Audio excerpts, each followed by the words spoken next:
Hello guys, welcome to Career Easy channel. ठीक है, तो हम क्वेश्चन नंबर लास्ट वीडियो के अंदर मैं 21 तक क्वेश्चन डिस्कस कर चुका हूँ। अभी हम क्वेश्चन नंबर 21 तक डिस्कस कर चुका हूँ। अभी क्वेश्चन नंबर 20 करेंगे। तो यहाँ पे ये क्वेश्चन थ्योरी थ्योरी का क्वेश्चन है। In the derivation of expression for the peak percent overshoot, ये हमने रिलेशन ड्राइव किया था, जो मैंने आपको एक्सपोनेंशियल माइनस पाई और 5 लिखा है। Which one of the following condition is not required, derivation में किस चीज की रिक्वायरमेंट नहीं है। ठीक है, तो वन बाय वन पढ़ लेंगे इन सभी को।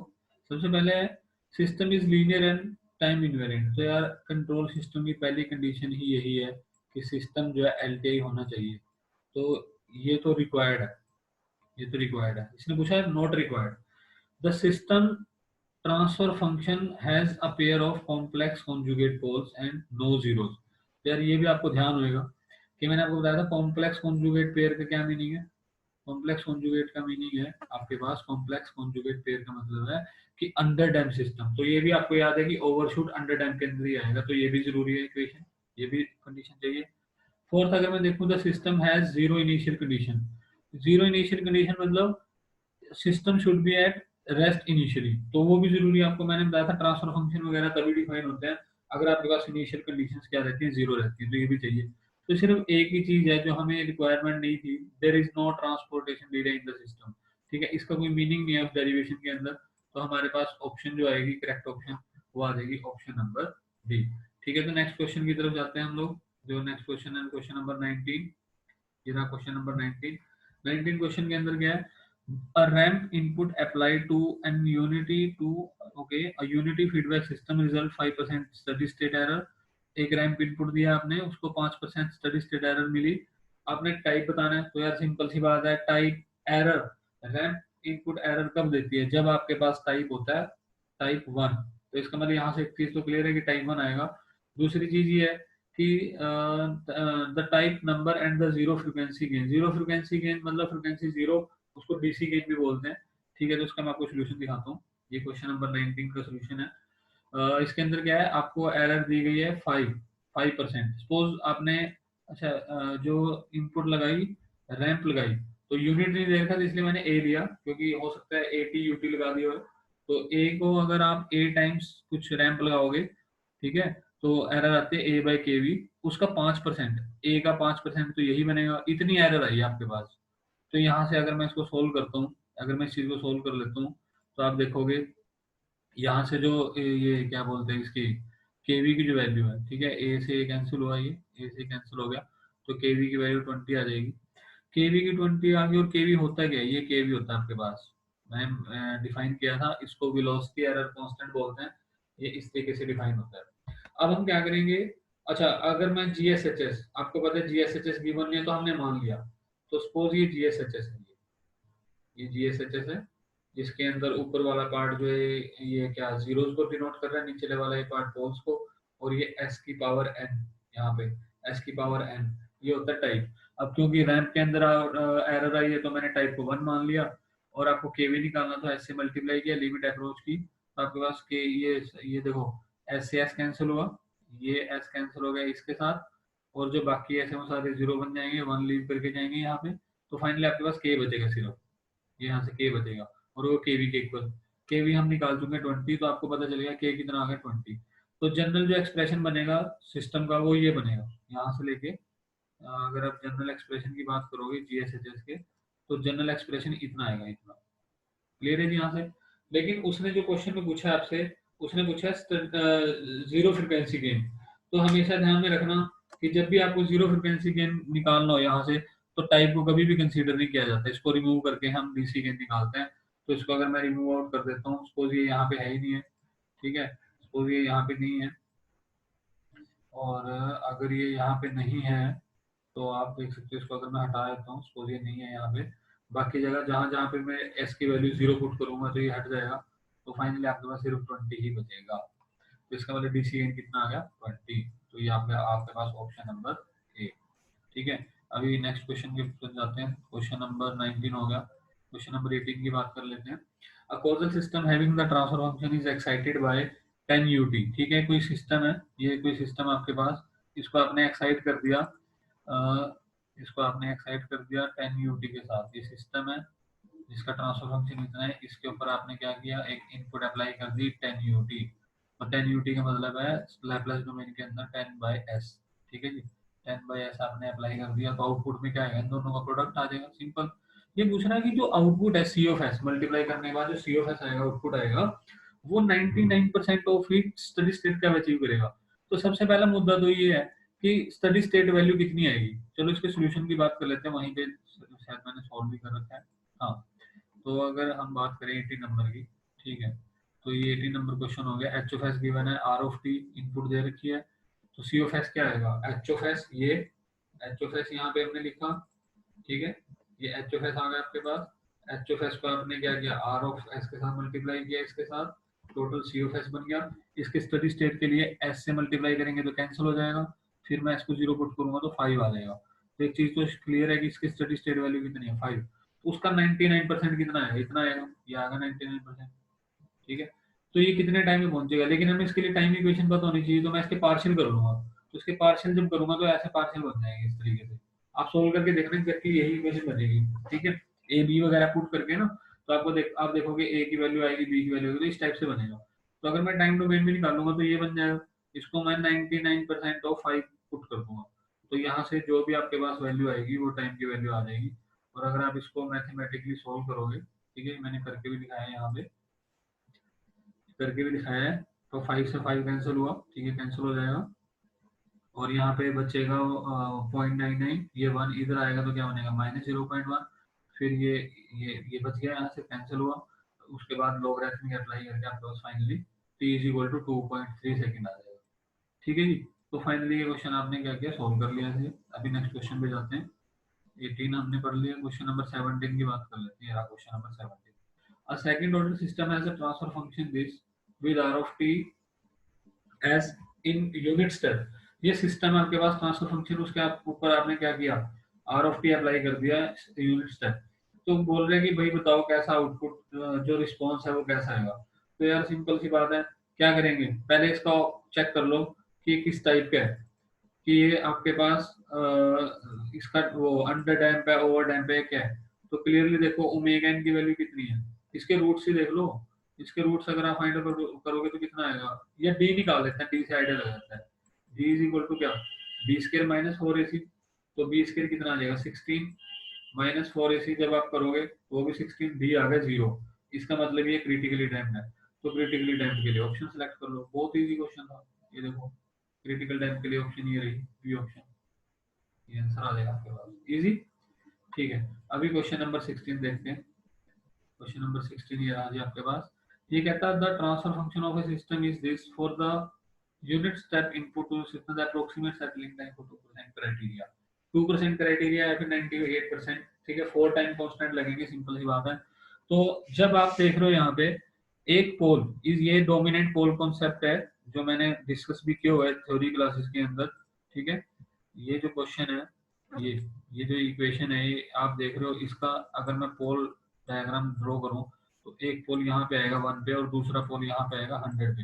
तो मैंने आपको बताया था कि अगर दूसरा पोल 5 टाइम से आगे एग्जिस्ट करेगा तो इस पोल का कोई इंपॉर्टेंस नहीं है, मतलब ये पोल आप हटा सकते हो। लेकिन डोमिनेंट पोल में मैंने ये भी बताया था कि इसको हटाने की टेक्निक क्या है। इसको हटाने की एक ही टेक्निक है कि आपने क्या करना है, इससे पहले इसको टाइम कांस्टेंट फॉर्म में लिखना है, मतलब यहाँ से आपको क्या करना पड़ेगा, यहाँ से 100 को कॉमन लेना पड़ेगा।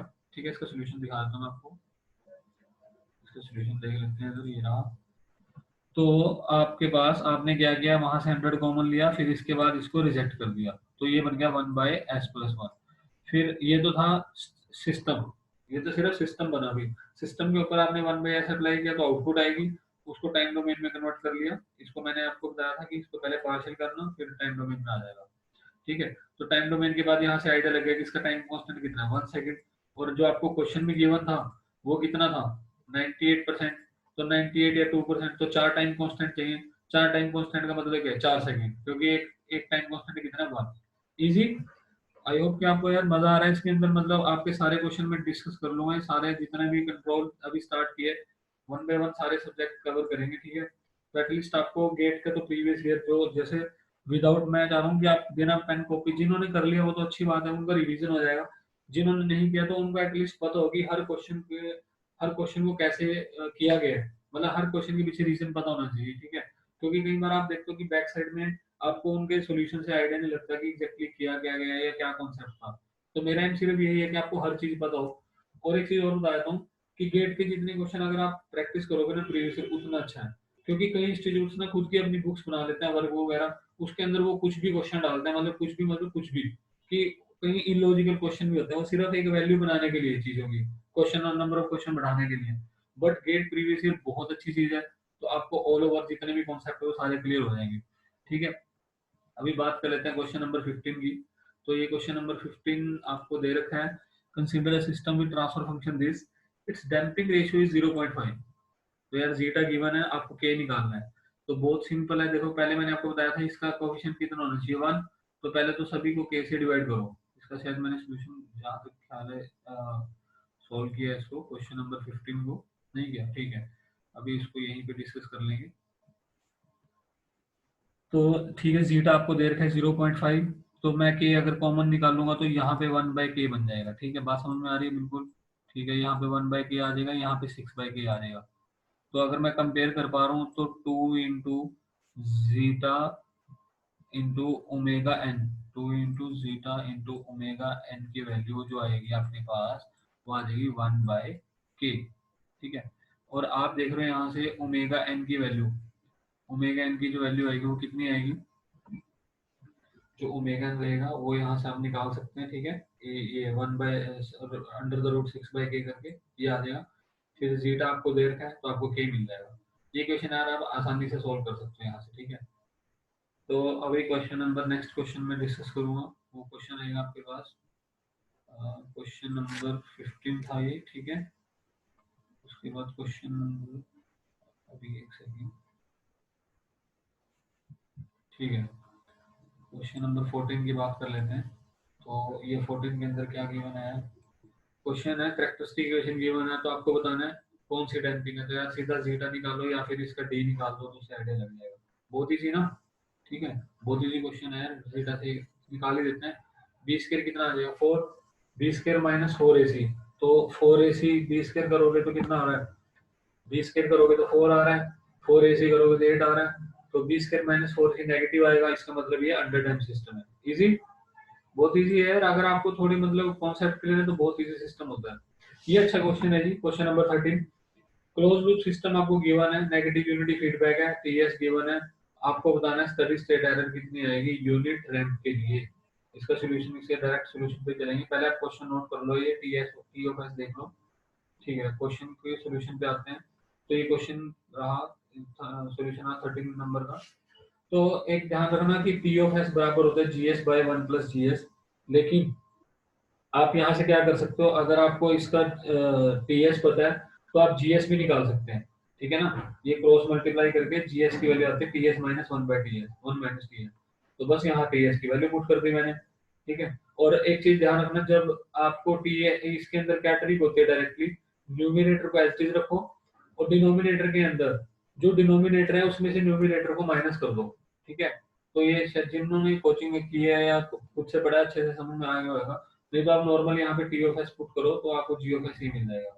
अब अगर आप ध्यान दो, ध्यान यहाँ पे, तो आप देख रहे हो ए ऑफ एन, ठीक है। अगर आप थोड़ा ध्यान दो तो आपको यहाँ से नजर आ जाएगा कि ये जो ए ऑफ एन है आपके पास, ये कैंसिल हो जाएगा इस ए ऑफ एन के साथ। और ये जो ए एन -1 है, ये कैंसिल हो जाएगा इससे पहले, इसके साथ। लेकिन आप देख रहे हैं इससे पहले एक टर्म आ रही होगी ये वाली, और उससे पीछे वाली सारी टर्म सेव रहेंगी यहाँ पे। इजी। तो मैं क्या लिख सकता हूँ, जी ऑफ एस कितना आ जाएगा, A N -1 s plus A N S. अब इन सभी के अंदर से देखो, इसको थोड़ा कलर चेंज कर देते हैं। आप इन इन सारी टर्म्स के अंदर से एस स्क्वायर क्या कर सकते हो, कॉमन ले सकते हो, ठीक है। एस स्क्वायर अगर कॉमन ले सकते हो तो इस टाइप का एक्सप्रेशन बन जाएगा। और आप ध्यान दे दो अगर, तो आप देख रहे हो यहाँ पे कितना टाइप है इसका, तो यार ये टाइप 2 सिस्टम है। और टाइप 2 सिस्टम के अंदर जो ये रैंप इनपुट होता है, क्योंकि आपको इनपुट रैंप दी थी ना, तो ये रैंप इनपुट सेकंड टाइप के लिए 0 एरर देता है। तो ठीक है, तो ये क्वेश्चन हमने सोल्व कर लिया इजली।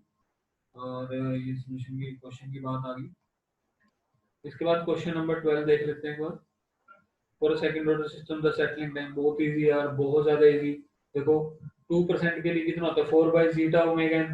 तो यहाँ पे अगर आप कंपेयर करोगे 4 को 2 जीटा ओमेगा एन से, ठीक है, इस 4 को अगर 2 जीटा ओमेगा एन से कंपेयर करोगे तो जीटा ओमेगा एन 2 आ जाएगा। और आपको चाहिए 4 by zeta omega n. Zeta omega n कितना है 2, तो 4 को 2 से डिवाइड करोगे तो 2 आंसर आ जाएगा। आई होप समझ में आ गया, बहुत इजी है। देखो मैं दोबारा एक बार यहाँ थोड़ा आइडिया और दे देता हूँ थोड़ा अच्छे से। आप देख रहे हो यहाँ से जीटा ओमेगा एन, ठीक है, तो क्लियरली नजर आ रहा है हमें वो 2 आएगा, क्योंकि ये जो 4 है ना ये होता है 2 जीटा ओमेगा एन, तो हमें जीटा ओमेगा एन चाहिए तो 2 आ गया। और आपको पता है इसको ऊपर 4 से ऐसे उल्टा वैसा ऐसा होता नहीं, ठीक है, इनको 4 से ले जाओ ऊपर, तो आप देखोगे ये जो चीज है ये होती है आपके पास 98% के लिए सेटलिंग टाइम, 2% के लिए, तो ये कितना आंसर आ जाएगा 2 आ जाएगा आपके पास। ये आ गया ऑप्शन बी। डन है जी यहाँ तक, ठीक है। और अभी हम क्वेश्चन नंबर 12 के बाद नेक्स्ट क्वेश्चन है हमारे पास question number 11। Consider a feedback control system there का जीएसएचएस गिवन है, आपको बताना है टाइप। और यार ये क्वेश्चन तो बहुत इजी है, मतलब आप देख के पहचान सकते हो इसके अंदर। देख रहे हो आप, मतलब एस की पावर 1 है बाहर और नॉर्मल टाइम कांस्टेंट फॉर्म जैसे ही लग रहे सभी, तो इसका टाइप कितना आ जाएगा 1 आ जाएगा, ठीक है। क्वेश्चन नंबर 10 देख लेते हैं। Consider unity feedback control system with, ये जीएस गिवन है आपको, ये जीएस गिवन है। Study state error of a system due to unit step. तो देखो स्टेप, इसका टाइप देखो, टाइप 1 इनपुट स्टेप, सीधा एरर कितनी 0, सॉल्व करने की जरूरत नहीं है, इसलिए मैंने क्वेश्चन प्रीवियस ईयर कुछ क्वेश्चन सॉल्व भी नहीं किए, क्योंकि यहीं पे बता दूंगा मैं आपको इसी स्क्रीन के ऊपर।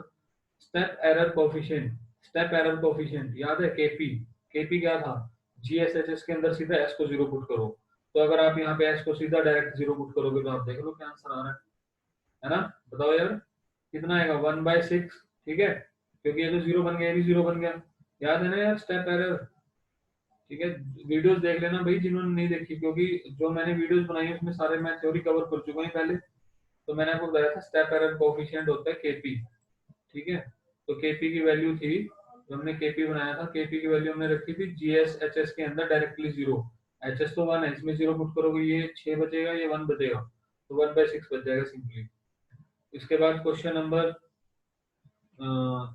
क्या रहेगा आपके पास, क्वेश्चन नंबर ये 3.8, ठीक है।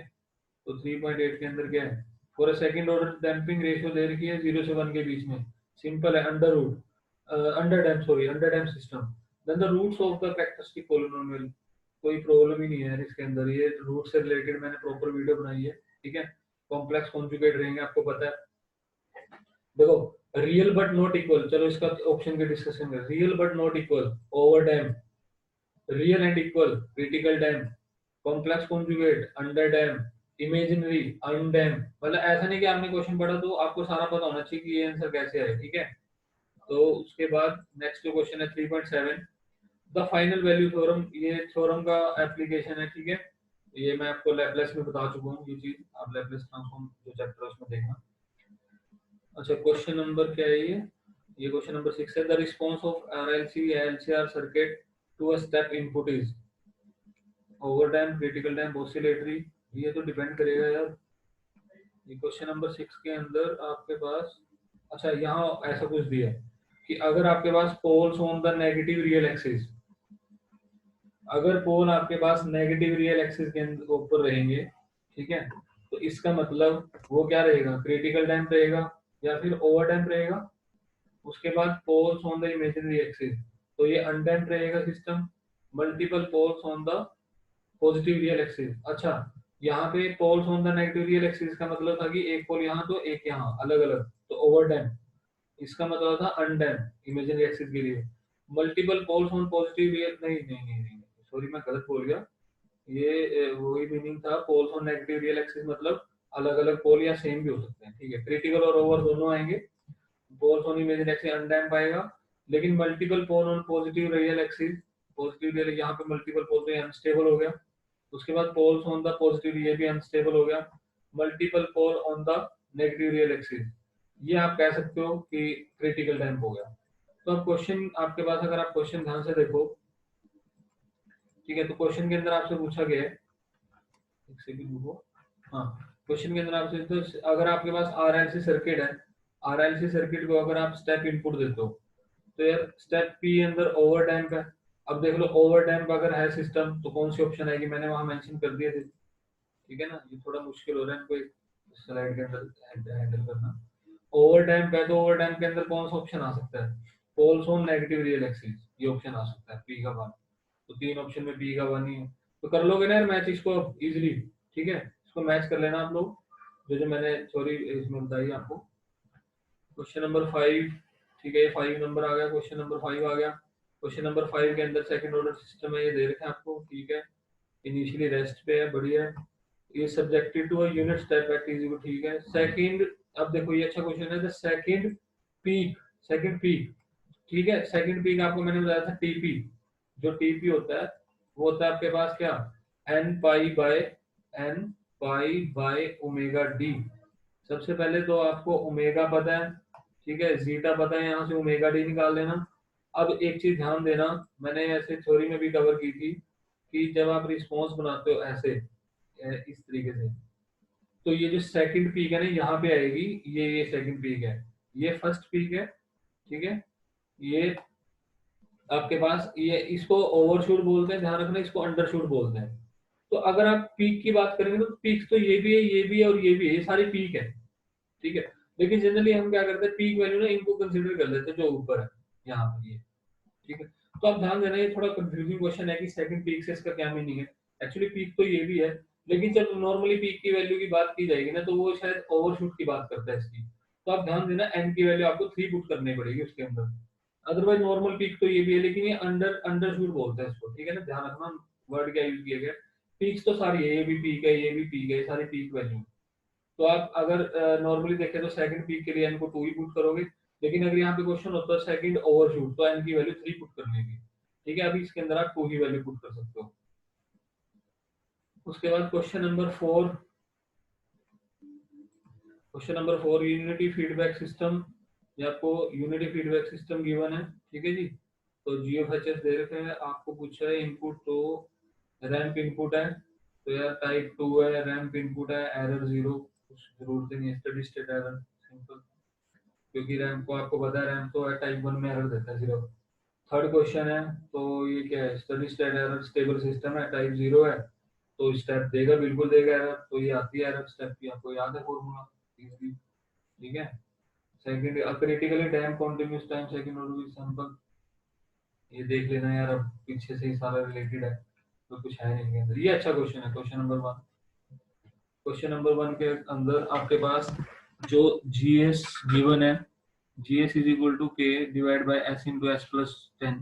ठीक है, तो ये फीडबैक यूनिटी है। क्वेश्चन जो है आपके पास वो क्या गिवन है, zero steady state, zero steady state position error. ठीक है, zero steady state position error, ये क्या unity feedback system is shown, ठीक है, ये दे रखा है आपसे ऑप्शन दे रखे हैं। Zero steady state position error मतलब, zero steady state position error मतलब आपको गिवन है ईएसएस, ईएसएस की वैल्यू ये बता रहा है कि 0 आएगी, लेकिन आप हाँ इसका टाइप 1 है, टाइप 1 है, और इनपुट क्या दी, पोजीशन एरर आती है स्टेप के अंदर।